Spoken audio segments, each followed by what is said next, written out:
28 सितंबर 1928 की गर्मियों का वक्त था। खिड़की खुली थी और तेज हवा के झोंके ने कुछ ऐसा किया जिससे एक साइंटिस्ट भौंचक के रह गए। ये कहानी एक ऐसे पल की है जिसने चिकित्सा के इतिहास को हमेशा के लिए बदल दिया। स्कॉटिश चिकित्सक अलेक्जेंडर फ्लेमिंग सेंट मैरी अस्पताल में अपने प्रयोगों में व्यस्त थे। अपनी प्रयोगशाला में वो बैक्टीरिया की संस्कृतियों पर काम कर रहे थे। गर्मियों की छुट्टी पर जाने से पहले उन्होंने कई संस्कृति प्लेटों को प्रयोगशाला में छोड़ दिया।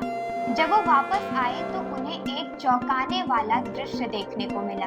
एक नीला हरा फफूंद जिसे वो पहचानने में असमर्थ थे, जो उनके बैक्टीरिया के प्लेटों पर उग आया था। क्या था ये फफूंद और कैसे इसने बदल दी चिकित्सा की पूरी कहानी? आइए जानते हैं। नमस्कार, मैं हूं कंचन, आप देख रहे हैं दिव्य शेष। उस फफूंद को प्लेटों पर देखने के बाद फ्लेमिंग ने तुरंत इसकी जांच की और पाया कि ये बैक्टीरिया के विकास को रोकने में सक्षम है। उन्होंने ध्यान दिया कि जब फफूंद प्लेटों में विकसित हुआ तो उसके चारों ओर बैक्टीरिया नहीं बढ़े। मतलब जिस बैक्टीरिया के प्लेटों को कमरे में छोड़कर गए थे, जहां कहीं भी ये फफूंद चिपके वहां बैक्टीरिया बढ़ा ही नहीं।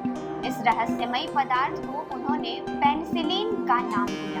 ये पहला ज्ञात प्राकृतिक एंटीबायोटिक था, लेकिन इस खोज का महत्व तब तक कम समझा गया जब तक कि इसकी व्यापक संभावनाओं का पता नहीं चला।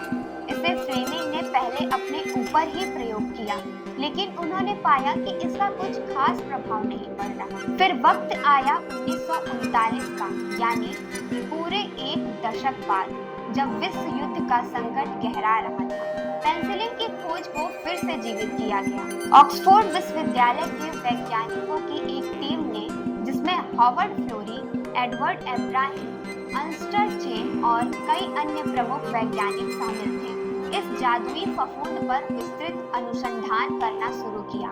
उन्होंने पेनिसिलिन को बड़े पैमाने पर उत्पादित करने की तकनीक विकसित की, जिससे इस चिकित्सा के क्षेत्र में एक महत्वपूर्ण संसाधन बनाया जा सके। इन वैज्ञानिकों ने फफूंद की खेती, पेनिसिलिन का शोधन और इसके भंडारण की विधियां विकसित की। उन्होंने जानवरों पर प्रयोग किया ताकि ये सुनिश्चित किया जा सके कि ये दवा सुरक्षित और प्रभावी है या नहीं। परिणाम शानदार थे। पेनिसिलिन ने न केवल युद्ध के समय घावों का इलाज किया, बल्कि ये कई संक्रामक रोगों जैसे निमोनिया और सिफिलिस के उपचार में भी अत्यधिक सफल साबित हुआ। 1945 के द्वितीय विश्व युद्ध के अंत में पेनिसिलिन पूरी दुनिया में उपलब्ध हो गया। ये पहली बार था जब इतनी बड़ी मात्रा में एंटीबायोटिक दवा लोगों की पहुंच में आई। इसका प्रयोग अस्पतालों में आम हो गया और इसने लाखों लोगों की जान बचाई।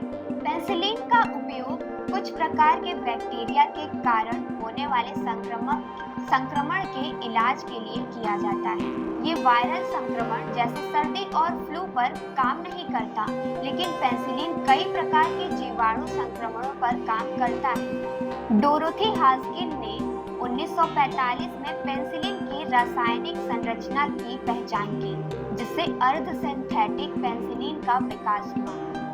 ये नया संस्करण विभिन्न बैक्टीरिया के खिलाफ अधिक प्रभावी था। इस तरह चिकित्सा जगत ने एक नई दिशा में कदम रखा। पेनिसिलिन का उपयोग केवल चिकित्सा तक सीमित नहीं रहा। इसे पशु आहार में मिलाने से वजन बढ़ने, फीड रूपांतरण दक्षता में सुधार और रोग नियंत्रण में मदद मिली। इसने कृषि क्षेत्र में भी एक बड़ा बदलाव लाया और पेनिसिलिन को एक प्रमुख उपयोगकर्ता बना दिया। लेकिन जैसे जैसे पेनिसिलिन का उपयोग बढ़ा, बैक्टीरिया ने इसके प्रति प्रतिरोध विकसित करना शुरू कर दिया।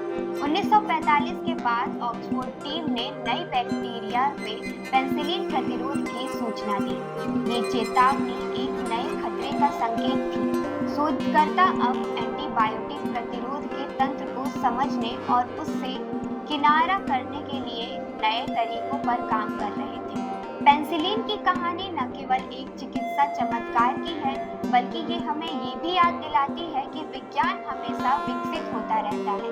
अलेक्जेंडर फ्लेमिंग की साधारण खोज ने न केवल लाखों लोगों की जान बचाई, बल्कि इसे एक ऐसे सवाल के साथ जोड़ दिया जो आज भी विज्ञान की दुनिया में महत्वपूर्ण है।